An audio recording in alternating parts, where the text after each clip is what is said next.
Reagiscono chiedendo alla politica di fare presto e al sindaco di sbloccare la situazione. I cittadini sulla vicenda del nuovo ospedale a Padova Est. Ieri il governatore del Veneto, Luca Zaia, ha lanciato l'ennesimo ultimatum al sindaco Giordani per sbloccare la cessione delle aree alla regione e finalmente partire con il progetto e i lavori. Altrimenti, ha affermato Zaia, la regione è pronta a bloccare tutto. Oggi i cittadini sperano che ciò non sia vero e che le frasi del governatore servano a velocizzare la vicenda.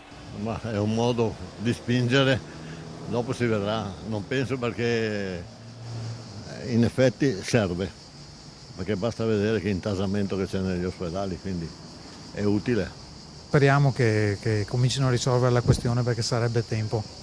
Non so cosa stia accadendo, seguo poco la vicenda onestamente. Hanno già perso troppo tempo, non so neanche come vada a finire. Passano i mesi. Forse stiamo perdendo le speranze. È un rimpallo continuo, veramente ci fa star male. Si spera che tra Regione e Comune di Padova risolvano, mi pare, una questione di carattere burocratico, insomma, dai. Sarebbe tempo che la facessimo per la nostra Padova. Ospedale nuovo che dovrebbe contenere anche un campus universitario per gli studenti di medicina, come questo giovane che chiede poi attenzione nella gestione della struttura una volta realizzata. Potrebbe essere comodo un ospedale organizzato meglio, più funzionale, con spazi più adeguati anche per la didattica.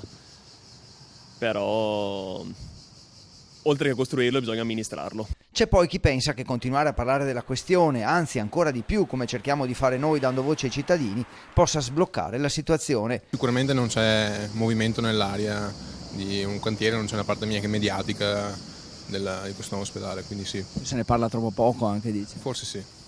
Quindi parlandone di più magari si aiuterebbe la politica a decidere più in fretta. Potrebbe essere che ci si smuova maggiormente. Infine c'è chi ha perso ogni riferimento. Volevo chiederlo a lei perché non so dove andare adesso, quindi... Ha qualche notizia lei? No, sfortunatamente no.